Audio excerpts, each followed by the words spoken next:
Saudações, meus caros. Tudo bem? Espero que sim. Bom, dando então continuidade ao conteúdo da aula passada, na aula passada nós discutimos ética e moral, o capítulo 1. Hoje, no capítulo 2, iremos discutir o ato moral. Tranquilo? Então, vamos ao conteúdo. Bom, o capítulo ele nos propõe uma reflexão inicial. Essa reflexão é: por que precisamos de consciência crítica? Bom, vocês sabem o que é consciência crítica? E aí, sabe? Bom, de forma bem simplista, de forma bem fácil de entender, consciência crítica é quando temos consciência de algo, mas somos capazes também de avaliar esse algo de maneira crítica, julgando certo quando é certo, julgando errado quando é errado. No entanto, o livro nos propõe que tenhamos uma consciência, além da crítica, uma consciência moral, ou seja, uma consciência que se adeque aos valores morais presentes na sociedade da qual você faz parte. Imagine o seguinte: imagine que você está numa sociedade em que é extremamente comum que, ao terminar de almoçar no espaço público, você possa arrotar um volume alto sem problema nenhum. Bom, você está inserido na cultura daquele lugar. Então, terminar de almoçar e soltar um arroto num volume alto não é considerado uma imoralidade, não é considerado um ato de falta de educação. Então, você vai estar no ambiente e você vai ouvir algumas pessoas fazerem isso e você também poderá fazer, se assim o desejar. Só que ao retornar para a nossa sociedade, ao retornar para a sociedade brasileira, você sabe que aqui na sociedade brasileira, o ato de arrotar a mesa é uma falta de educação. Então, o seu ato deve ser de acordo com a sociedade e os valores morais da qual você faz parte. Se você agora está aqui na sociedade brasileira e isso é uma falta de educação, agir dessa forma seria então um ato imoral, seria antiético, seria falta de educação agir dessa forma. Então percebam, para além da consciência crítica, nós também precisamos de uma consciência moral, para sabermos onde estamos e agirmos da forma como aquela sociedade organiza os seus valores. Tranquilo? Então vamos ao segundo ponto. O que é certo e o que é errado e sua efetivação. Salomé, parou? Participação especial de Salomé, minha cachorra. Bom, o que é certo e o que é errado e a sua efetivação. Bom, a gente é educado para compreender de forma consciente o que é certo e o que é errado. Desde quando você é pequeno, que os seus familiares vão lhe dizendo: isso pode, muito bem, você fez isso, está de parabéns. Ou isso não pode, você não pode mexer aqui porque isso não lhe pertence. Essa é uma forma como nossas famílias nos educaram ao longo dos anos. Você sabe, por exemplo, que você não pode mexer em algo que não é seu. Você sabe, por exemplo, que você não pode levar para casa um objeto, por mais simples que seja, uma caneta, um lápis, uma borracha, se esse objeto não é seu ou não lhe foi dado. A gente sabe, por exemplo, que ao atravessarmos a rua, devemos fazer pela faixa de pedestre, se essa existir. Ao pararmos diante de um sinal, sabemos que só devemos atravessar se ele estiver vermelho para os carros, o que indica que ele vai estar verde para a gente. Sabemos que se estamos, por exemplo, num ônibus coletivo, existe um lugar reservado para uma categoria de pessoas: idosos, deficientes físicos, mulheres grávidas. Então, se você está sentado em um desses lugares e a pessoa chega, você é obrigado, por lei e pelo valor moral, de ceder o seu lugar para aquela pessoa. Agora, se você está, vamos dizer, no fundo do ônibus e entra alguém na mesma situação, ceder voluntariamente esse lugar é um gesto de ética, é um gesto de boa educação, é um gesto de cordialidade. Então percebam que existe o certo, existe o errado e existe a efetivação desse certo e errado, ou seja, a efetivação aqui seria colocar em prática. Não basta apenas saber o que é certo e o que é errado, é preciso efetivar a prática do que é certo e não efetivar a prática do que é errado. Tranquilo? Até aqui está fácil de entender? Se ficar alguma dúvida desses pontos, lembrando, anota no seu caderno, porque aí eu vou esclarecer nas lives. Tranquilo? Então vamos adiante. Aspectos fundamentais da moral: o normativo e o factual. Bom, como o livro já apresenta esses conceitos de uma forma mais densa, mais profunda, eu vou tentar simplificar aqui para vocês entenderem mais tranquilamente.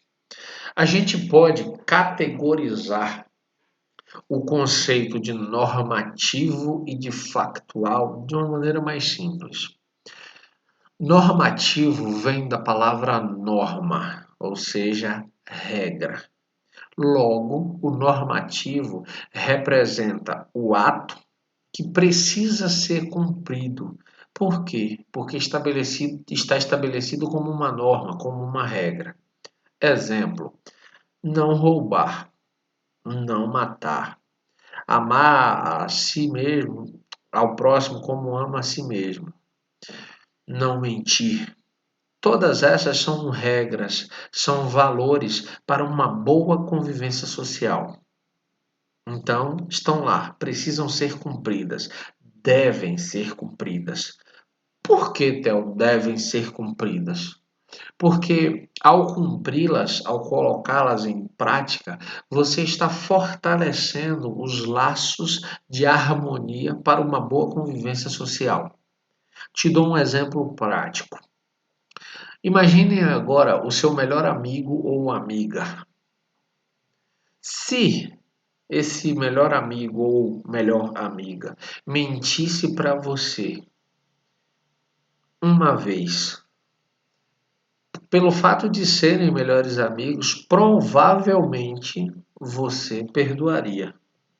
Mas começaria a ter uma pequena incerteza sobre essa relação de amizade. Se ela é tão importante para ele ou para ela quanto é para você. Numa situação que você precisasse de um conselho, você pediria para esse amigo, mas já com uma certa dúvida. Será que ele está me falando a verdade? Se esse mesmo amigo ou amiga mentisse uma segunda vez, uma terceira vez, você naturalmente pararia de confiar nessa pessoa. Por quê? Porque ela rompeu com os elos de confiança. Ela rompeu com a verdade e ela deixou de ser confiável para você. Então percebam que a regra é não mentir. Ao mentir, essa pessoa enfraqueceu as relações humanas entre ela e a sua melhor amiga. Agora vamos entender o que é o ato factual, o ato moral factual. O factual é o que normalmente a gente faz, o que a gente realiza, o fato em si.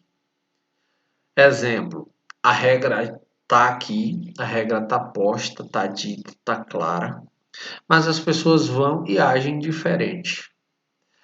Exemplo clássico: todo mundo sabe que é imoral, que é antiético furar uma fila. A regra diz que você precisa respeitar a fila. O problema é que as pessoas sabem disso, mas quando têm oportunidade, furam a fila. No trânsito, existem lugares reservados para o estacionamento de pessoas com deficiências físicas. E é crime de trânsito, é imoral e antiético que alguém saudável, em plenas condições de deslocamento, faça uso desse estacionamento que é reservado para pessoas com algum tipo de deficiência. A regra é clara, o ato moral normativo é claro. Aqui só deve parar pessoas com deficiências físicas. Aí o sujeito olha para um lado, olha para o outro, não tem ninguém observando e ele, apesar de ser completamente saudável, ele estaciona o carro lá. O que é isso que ele acabou de fazer? Um ato moral factual. Porque, apesar de saber da regra, a prática, a efetivação da ação dele não foi adequada à regra, ou seja, não seguiu o que a regra desejava que ele seguisse. Então, lendo aqui para vocês amarrarem esse entendimento do ato moral normativo e do ato moral factual, o normativo é o dever ser, aquilo que precisa ser feito. Seriam, nesse caso, as práticas para uma boa vida em sociedade. O ato factual são as atitudes na realidade. E, como eu disse, na maioria das vezes, distante do que seria o ideal, o correto. Então, às vezes, o que a gente assiste na sociedade é que as pessoas, apesar de saberem o que é certo e o que é errado, se o errado lhes beneficia, eles acabam ocupando ou escolhendo, né, o ato factual, o erro, o problema. Tranquilo? Dá uma parada no vídeo, dá uma refletida sobre esses dois conceitos. Vê se você entendeu mesmo. Se não entendeu, anota no caderno, eu vou esclarecer melhor. Se caso fique a dúvida. E se não ficou a dúvida, se você compreendeu perfeitamente, podemos seguir. Bom, uma ação será moral ou imoral? Esse imoral poderia ser imoral ou poderia ser amoral, que quer dizer aquilo que não é moral. Então, moral, o ato pode ser, a ação pode ser moral quando ela está adequada aos valores morais daquela sociedade. As regras que estão postas, que estão ditas sobre como devemos nos comportar em sociedade. Um ato, como vocês já devem saber, imoral ou amoral, é um ato que desrespeita os valores morais daquela sociedade. É um ato que fere esses valores morais, que coloca em risco, em xeque, esses valores e, por consequência, esse bom funcionamento da sociedade. Tranquilo? Então, vamos adiante. O normativo, como o próprio nome já diz, a norma, ela existe para ser realizada.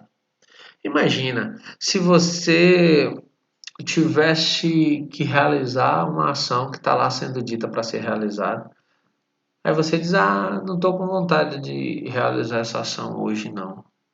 Só que essa simples atitude enfraquece significativamente as relações sociais. Imagina, nós estamos no Brasil. O trânsito no Brasil, ele funciona no modelo francês. Os carros vão sempre à direita da via. Então você, quando pega uma estrada, você entra numa curva a certa velocidade e você sabe que aquele lado da sua pista vai estar vazio, não está vindo nenhum carro contra você na sua via. Por quê? Porque a regra, a lei de trânsito, a norma de condução de direção existe para dizer, olha, você não pode entrar na contramão, ou seja, do lado oposto da pista, numa curva, por exemplo. Por quê? Porque como você não está vendo a estrada inteira, você corre o risco de bater de frente com um outro veículo. Então você vai nessa confiança. Então você vai na consciência de que todas as pessoas estão seguindo a norma. Há, claro, o sujeito, o motorista irresponsável, que por qualquer motivo que seja, e esse motivo não se justifica, ele decide então fazer uma ultrapassagem, ou seja, passar o carro que está na frente dele exatamente na curva. O que é que ele acabou de fazer? Ele acabou de quebrar a regra, de quebrar a lei, de quebrar o valor moral que dizia que ele deveria permanecer do lado dele da pista.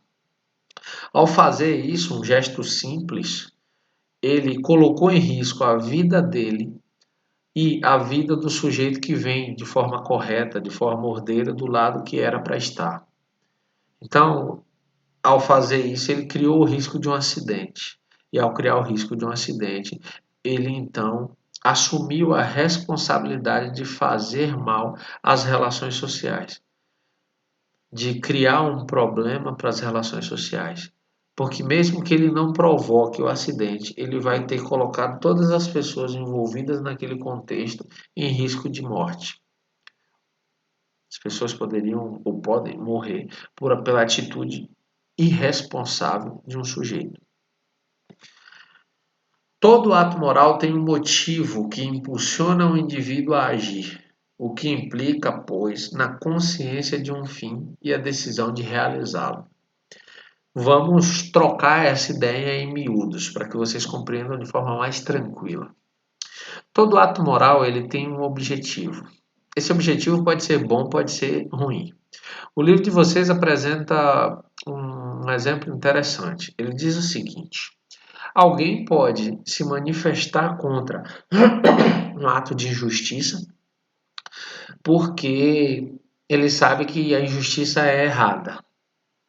Mas ele pode também se manifestar contra a injustiça apenas para aparecer, para ficar, como a gente costuma brincar, bem na foto.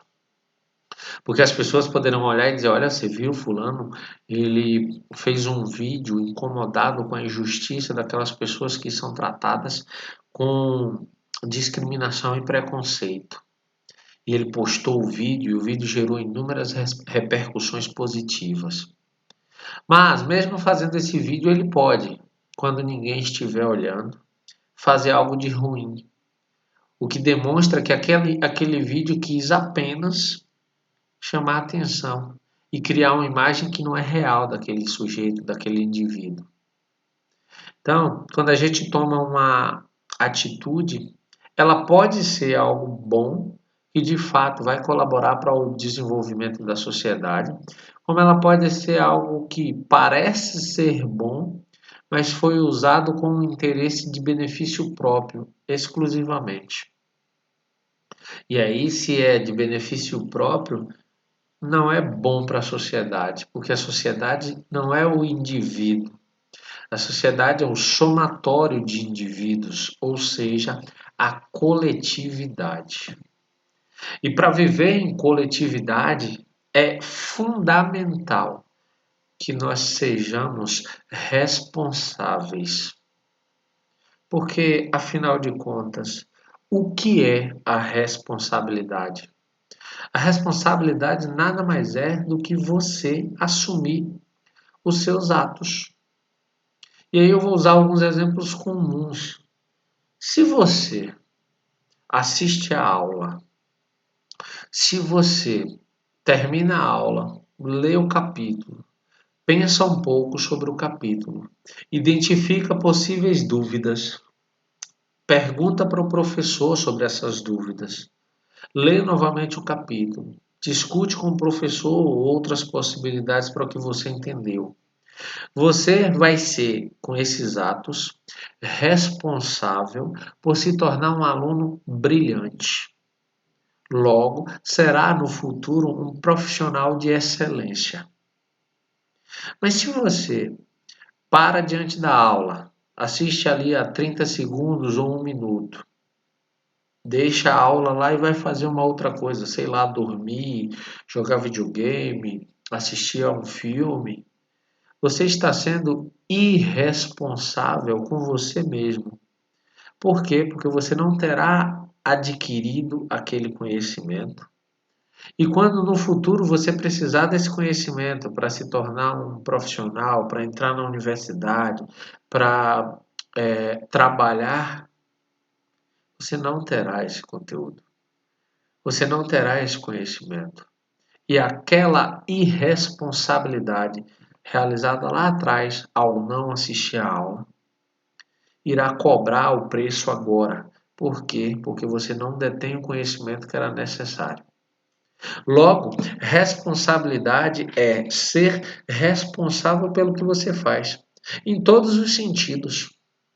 Seja do princípio básico de terminar de tomar, sei lá, uma água num copo descartável e ter a responsabilidade de colocar esse copo descartável no lixo, separado para plástico, como coisas mais complexas, como por exemplo, estudar, porque é responsabilidade sua ser o melhor possível dentro das suas possibilidades. Porque você não tem outra obrigação a não ser estudar. Então, se a sua obrigação é estudar, seja o melhor. O que os filósofos pensam sobre a ideia de responsabilidade? Existe um filósofo francês, por quem eu tenho um carinho e respeito muito grande, que é Jean-Paul Sartre. Sartre nasceu em 1905 e morreu em 1980. Sartre escreveu obras memoráveis. Escreveu romances, escreveu peças de teatro, participou de manifestações públicas por melhorias ou por direitos da população francesa, por melhoria e por direito da população argelina, que era na época colônia da França. E Sartre escreveu uma frase fantástica. Ele disse: "O homem está condenado a ser livre e carrega o peso do mundo inteiro nas suas costas." E vocês devem estar se perguntando: como assim o homem está condenado a ser livre? Condenado não é algo que a gente é obrigado a fazer? E a liberdade não é exatamente o contrário, você é livre para fazer qualquer coisa? Ao dizer você está condenado a ser livre, o homem está condenado a ser livre, Sartre disse que a gente é obrigado a escolher sempre. Mesmo quando a gente acha que a gente não está escolhendo, a gente está escolhendo. Por isso que ele diz que nós estamos condenados a ser livres. Você não pode optar por não escolher. Isso já é uma escolha. Exemplo. Você vai, vamos supor que as aulas voltaram para o presencial. Você vai para a escola e na hora do intervalo você decide não sair da sala. Você decide levar um livro que você gostou muito e aproveitar aqueles 20 minutos para ler. Você consegue se concentrar, apesar do barulho fora da sala, e você leu aqueles 20 minutos. Por coincidência, quando as aulas voltaram, depois do intervalo, o professor citou exatamente o livro que você estava lendo. Você foi capaz de levantar a mão e falar um pouco sobre o que você entendeu sobre o livro. Por que você conseguiu fazer isso? Porque você fez a escolha anterior de ler o livro, de entender o que estava sendo discutido ali. Você poderia ter escolhido não ler o livro e ir para o intervalo se divertir. Perceba, você tinha opções e você escolheu uma. Você foi responsável por aquela escolha. Um pássaro, por exemplo, ele não é livre para olhar para o pôr do sol e pensar: o sol está tão lindo hoje, eu não vou voando para a árvore que eu durmo, eu vou pulando pela rua. Não, ele não vai fazer isso.